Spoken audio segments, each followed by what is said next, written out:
Hey, what's up guys? I'm gonna go over what I do with a new Hurley, just to, hopefully make it last a little bit longer, make it a little bit easier to play with.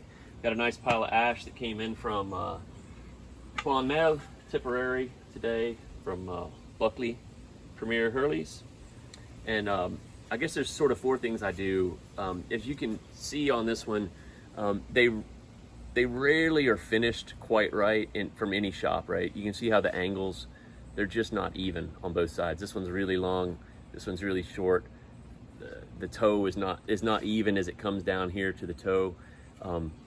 There's just some rough edges around here and around the front of the boss here too. So just, the easiest thing in the world to do is just grab, a random orbital sander and just try to even it up. You want it symmetrical so that your left-handed and your right-handed rising and striking is going to be even. You want to round off the handle just a little bit so you're sanding on the tops and the bottoms, not so much on the sides. So spend 5 minutes with a sander on your new Hurley, get it evened up. If you find that it's sort of, maybe it's a little too heavy in the boss, you can grind down on that and take some weight out of there, both sides. If you find that the handle seems a little bit too heavy, same thing there. So you just get it to where it feels right. The next thing I do, and this is kind of controversial, all this is just sort of what I put together, talking to various Hurley makers and Hurley repair folks. So plenty of people would say the opposite, but this is what I found works here in the US. In Ireland, it's pretty wet. It rains all the time, and Hurleys are generally wet. And they need to flex. They need to flex when you're striking. They need to flex when you're blocking. And over here, it's just so dry that the wood dries out and it cracks.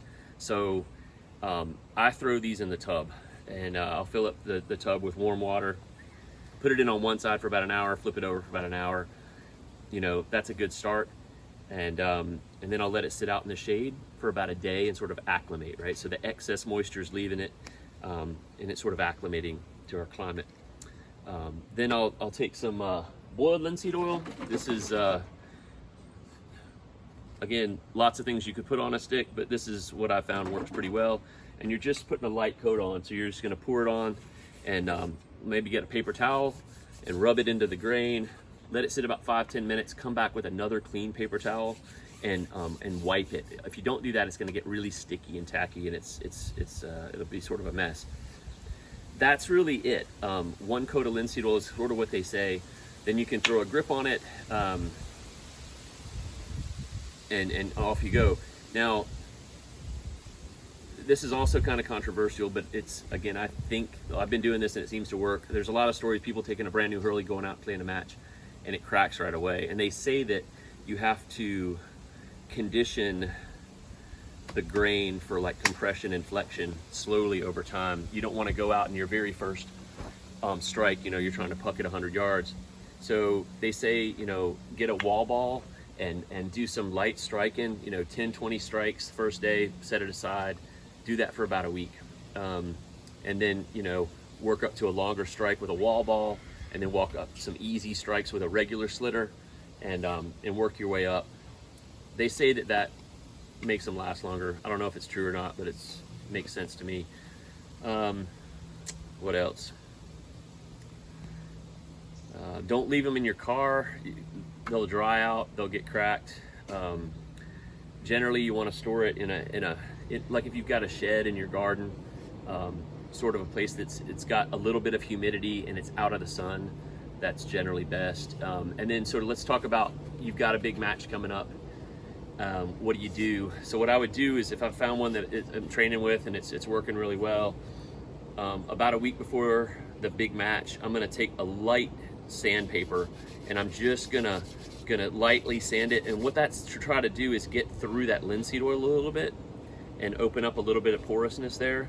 And then if I've got a grip on there, what I might do is just put it in a tub, like a 5-gallon bucket of warm water, and let it sit for an hour or so. Then I'm gonna take it out and let it acclimate. And then I might put another very light coat of linseed oil on it a day or two before the match. I think that hydration, getting that water in there, helps it to flex a little better, helps it to be less likely to break. There's plenty of people that say the opposite. I know Meyer says this is like a piece of furniture. You'd never soak your mom's mahogany table in the tub. That'd be ridiculous. And they work really hard to get the ash dry before they ship it, before they make hurleys in it. So, you know, I think they try to get it down to like a 10 to 15% moisture content. So you could follow that school of thought too, and maybe just give it a sanding, maybe give it a light coating of linseed oil and keep it out of the sun. Anyway, those are the things that I do, so you can do them to your own hurley now. Up to hurling, bye.